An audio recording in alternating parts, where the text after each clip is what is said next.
Good morning. हमने tissue के अंतर्गत है वो प्लांट टिश्यू के बारे में है पढ़ लिया था। आज हम पढ़ेंगे एनिमल टिश्यू के बारे में, जंतु ऊतक के बारे में। जंतु ऊतक है वो 4 प्रकार के हैं, वो होते हैं यानी हमारी जो बॉडी है वो पूरे 4 प्रकार के ऊतकों से है वो मिलकर बनी हुई होती है। पहला है उपकला ऊतक या एपिथेलियम टिश्यू, दूसरा है संयोजी ऊतक या कनेक्टिव टिश्यू, तीसरा है पेशीय ऊतक या मस्कुलर टिश्यू, चौथा है नर्वस टिश्यू या तंत्रिका ऊतक। 4 प्रकार के टिश्यू से मिलकर हमारी जो बॉडी है वो बनी हुई होती है। उपकला ऊतक है उसका 10% भाग है वो होता है और तंत्रिका ऊतक का भी 10% भाग है वो हमारी बॉडी में पाया जाता है। जो संयोजी ऊतक है वो 30% भाग है वो हमारी बॉडी में होता है, जबकि पेशीय ऊतक है वो सबसे ज़्यादा यानी 50% है वो पेशीय ऊतक का है वो बना हुआ होता है। जो उपकला ऊतक है एपिथेलियम टिश्यू है, इसके अंतर्गत यानी सबसे जो बाहरी आवरण है वो होता है उपकला ऊतक का, जिसके अंतर्गत आती है त्वचा और ग्रंथियां आती है। उपकला ऊतक के अंदर जो संयोजी ऊतक है उसमें आता है रक्त, हड्डियां, लिगामेंट और टेंडन। जो रक्त और जो लिगामेंट है, लिगामेंट जो हड्डी से हड्डियों को जोड़ने वाली जो संरचना है उसे लिगामेंट कहते हैं, और जो टेंडन है वो है हड्डी को जो पेशी से जोड़ती है वो संरचना कहलाती है टेंडन।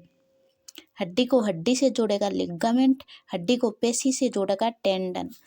जो मस्कुलर टिश्यू है इसके अंतर्गत आती है ऐच्छिक पेशियां, जो हमारी इच्छा के अनुसार हो उसे ऐच्छिक पेशियां कहते हैं। अनैच्छिक पेशियां आती है जो हमारी इच्छा के अनुसार नहीं हो, हृदय पेशी आती है। ये 3 पार्ट है वो पेशीय ऊतक के होते हैं। और जो तंत्रिका ऊतक है उसके अंतर्गत आती है न्यूरॉन और न्यूरोग्लिया जो कोशिकाएं हैं वो आती है न्यूरॉन के अंतर्गत। तो हम एक एक करके है इसके बारे में पढ़ेंगे। जो उपकला ऊतक है, जो एपिथेलियम टिश्यू है, ये सबसे जो बाहरी आवरण है वो पाया जाता है, बाहरी आवरण है वो पाया जाता है यानी सुरक्षात्मक आवरण एपिथेलियम टिश्यू का बना हुआ होता है। भ्रूणीय जो परिवर्धन के दौरान सबसे पहले बनने वाला जो टिश्यू है ये है उपकला ऊतक। जो पुनरुद्भवन की जो क्षमता पाई जाती है यानी कि चोट लगने पर तुरंत घाव का भर जाना, वो उपकला ऊतक है उसके अंदर है वो पाई जाती है। रक्त पे जो उपकला ऊतक है वो एब्सेंट होता है। संवेदना को ग्रहण करने के लिए जो ऊतक काम में लिया जाता है वो होता है उपकला ऊतक यानी एपिथेलियम टिश्यू। अब हम बात करते हैं कनेक्टिव टिश्यू के बारे में कि कनेक्टिव टिश्यू है वो क्या होता है, यानी संयोजी ऊतक है वो इसके 3 पार्ट होते हैं। संयोजी ऊतक के तरल संयोजी जिसके अंतर्गत आता है रक्त और लसिका, ठोस संयोजी में आती है हड्डियां, उपस्थिति, लिगामेंट और टेंडल, वास्तविक संयोजी में आता है कोशिका तंतु और मैट्रिक्स। ये मेजोडर्म से है वो निर्माण होता है। कनेक्टिव टिश्यू का जो निर्माण है वो मेजोडर्म से होता है, जबकि ये एपिथेलियम टिश्यू का निर्माण है वो तीनों जो मेम्ब्रेन होती है उनसे होता है।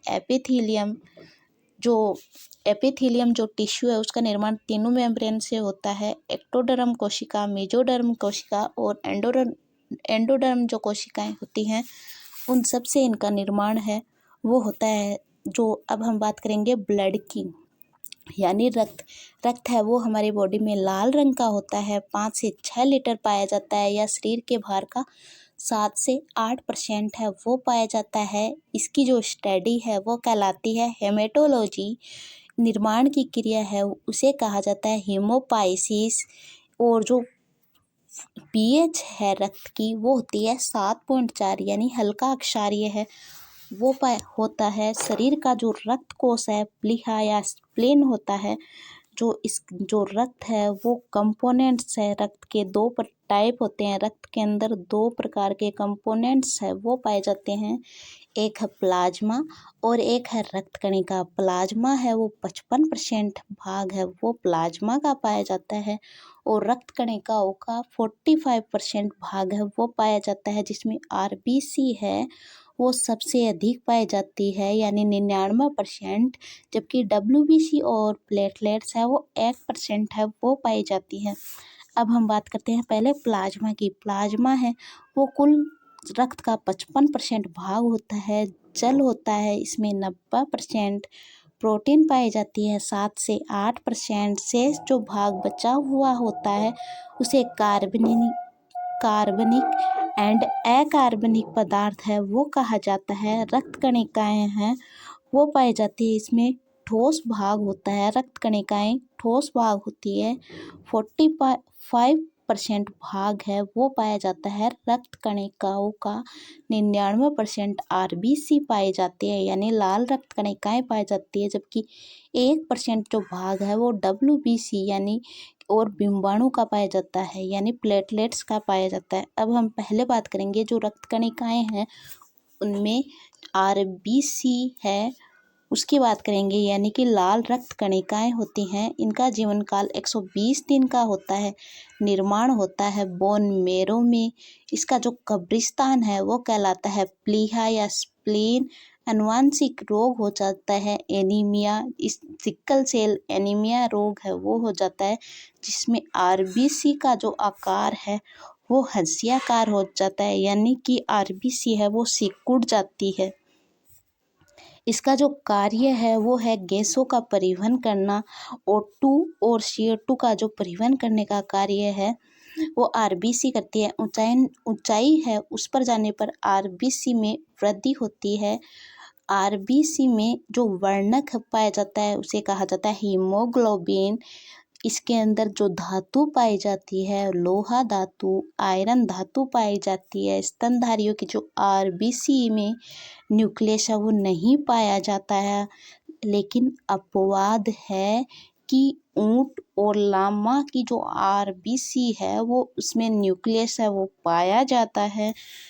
जो कशेरुकी यानी कॉर्डेट जो जंतु हैं उनमें आरबीसी में जो आरबीसी सबसे बड़ी जो आरबीसी है वो एम्फीबिया में पाई जाती है, जबकि सबसे छोटी आरबीसी है वो कस्तूरी मर्ग में पाई जाती है। आरबीसी का जो मापन है हीमोसाइटोमीटर के द्वारा किया जाता है। आरबीसी की संख्या मेल में पाई जाती है 55 से 50 लाख, फीमेल में पाई जाती है 45 से 40 लाख। जो हीमोग्लोबिन की जो मात्रा है मेल में 14 से 18 ग्राम, जबकि जो फीमेल है उसके अंतर्गत पाई जाती है 12 से 14 ग्राम। आरबीसी माइटोकॉन्ड्रिया है वो नहीं पाया जाता। अनॉक्सिशेशन है वो लैक्टिक अम्ल का निर्माण है वो करते हैं।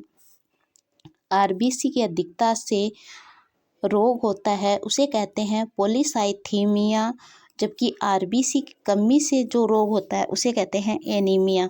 यानी आरबीसी है उसके अंतर्गत मेन पॉइंट है वो हमें याद रखने हैं कि आरबीसी का जो जीवन काल है वो होता है 120 दिन का। जो आरबीसी है उसका जो निर्माण होता है उसे वो बोन मेरो में होता है। जो कब्रिस्तान है उसका प्लीहा है और इसकी कमी से सिकल सेल जो एनीमिया है रोग होता है, और जो इसकी अधिकता से पॉलीसाइथीमिया रोग होता है। अपवाद है यानी आरबीसी में न्यूक्लियस है वो नहीं पाया जाता, जबकि ऊंट लामा की आरबीसी में है वो न्यूक्लियस पाया जाता है। और सबसे बड़ी जो आरबीसी है वो एम्फीबिया में पाई जाती है, सबसे छोटी पाई जाती है वो है कस्तूरी मर्ग में पाई जाती है। आरबीसी का जो मापन है हीमोसाइटोमीटर के द्वारा किया जाता है। इतनी चीज़ें मेन चीज़ें हमें याद रखनी है। हाँ, एक पॉइंट ये कि हीमोग्लोबिन है वो पाया जाता है जिसमें धातु पाई जाती है, आयरन धातु या लोहा धातु है वो पाई जाती है। ऊंचाई पर जाते हैं तो आरबीसी का जो आकार है उसमें वृद्धि होती है। इतने पॉइंट मेन पॉइंट है वो आरबीसी के अंतर्गत हमें याद रखने हैं। अब हम बात करते हैं डब्ल्यूबीसी की या ल्यूकोसाइट। जो आरबीसी है उसे कहा जाता है इरिथ्रोसाइट।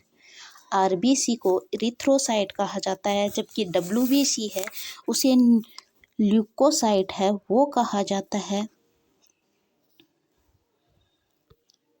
जो WBC का जो इस जीवन काल है वो 3 से 4 दिन होता है। इनकी जो संख्या है वो होती है 8,000 से 11,000 इसकी संख्या होती है। निर्माण होता है अस्थि मज्जा यानी बोन मैरो में। इसका जो प्रमुख कार्य है ये रोग प्रतिरोधक क्षमता है, उसके अंतर्गत WBC है वो वृद्धि करती है, यानी रोगों से लड़ने की क्षमता प्रदान करने का कार्य WBC का है।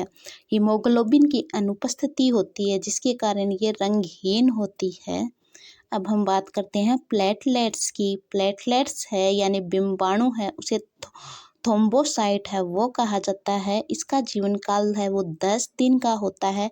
संख्या है इसकी 3 लाख प्रति घन मिमी होती है। न्यूक्लियस है इसके अंदर नहीं पाया जाता है। रक्त का थक्का जमाने के लिए जो कणिका है वो काम में आती है, उसे कहते हैं प्लेटलेट्स। अब हम बात करते हैं ब्लड ग्रुप की कि ब्लड ग्रुप है वो मनुष्य के अंतर्गत 4 प्रकार के जो ब्लड ग्रुप है वो पाए जाते हैं, A, AB, B और O, जिसके अंतर्गत जो ABO की तो खोज की थी कार्ल लैंडस्टेनर नामक जो वैज्ञानिक था उसने, जबकि AB ग्रुप की खोज की थी डी कैस्टेलो ने। इसके अंतर्गत जो O है वो तो सर्वदाता रक्त समूह है, जबकि सर्वग्राही है AB। सर्वग्राही AB को कहा गया है। जो AB है वो सभी से ले सकता है, जबकि O है वो सभी को ब्लड है वो दे सकता है। A के अंदर है वो स्मॉल a पर एंटीजन है वो पाया जाता है, जबकि एंटीबॉडी पाई जाती है B। ये ले सकता है, A से भी लेगा और O से भी है वो ले सकता है, दे सकता है, यानी AB तो सबसे ले सकता है तो AB को तो देगा ही और A को अपने ब्लड ग्रुप वाले को भी देगा ये ब्लड। B है उसके अंतर्गत एंटीजन पाया जाता है स्मॉल b और एंटीबॉडी पाई जाती है स्मॉल a। ले सकता है ये B से और O से, जबकि दे सकता है B को और AB को दे सकता है। AB है उसके अंतर्गत एंटीजन पाया जाता है स्मॉल b, जबकि एंटीबॉडी है वो नहीं पाई जाती है। इसी कारण है ये सभी से है वो ब्लड है वो ले सकता है। ये ले सकता है यानी ये सभी से लेगा, A से, B से, AB से और O से, सभी से ले सकता है, जबकि देगा सिर्फ AB को देगा। O ब्लड ग्रुप वाले में एंटीजन है वो नहीं पाया जाता, जबकि एंटीबॉडी पाई जाती है स्मॉल a स्मॉल b, जबकि ले सकता है ये सिर्फ O से, देगा सभी को, यानी A को देगा, AB को देगा, B को देगा और O को देगा। अब हम बात करते हैं RH फैक्टर की। RH फैक्टर क्या है कि इसकी जो खोज है वो की कार्ल लैंडस्टेनर और विनर ने रिसस नामक मकाका बंदर में की थी। जो जिन मनुष्य में RH कारक प्रेजेंट होता है उसे कहते हैं RH पॉजिटिव। जिन मनुष्य में RH कारक नेगेटिव होता है यानी नहीं पाया जाता है, एब्सेंट होता है, उन्हें कहते हैं RH नेगेटिव। विश्व में 80% जो मनुष्य है वो RH कारक धनात्मक होते हैं। एक नोट है कि RH पॉजिटिव हो तो समस्या है वो नहीं होती, जबकि RH पॉजिटिव हो तो स्थिति है वो सामान्य रहती है, जबकि RH नेगेटिव पिता है तो कोई समस्या नहीं होगी। लेकिन अगर RH नेगेटिव माता है तो फर्स्ट शिशु है वो तो सामान्य होगा, लेकिन जो सेकंड शिशु होगा उसको इरिथ्रोब्लास्टिस जो फेटोसिस जो बीमारी है वो हो जाएगी, जिसके कारण है उसे इंजेक्शन है वो देना पड़ेगा। अब हम बात करते हैं हमारे तीसरे ऊतक पेशीय ऊतक की, मस्कुलर टिश्यू की, जिसकी जो स्टडी है वो कहलाती है मायोलॉजी। जो पेशियां हैं वो पाई जाती है 639 पेशियां पाई जाती है। एक पेशी तंतु सार्कोमियर कहलाता है। जो प्रोटीन पाई जाती है वो कोलेजन, एक्टिन और मायोसिन जो प्रोटीन है वो पाई जाती है।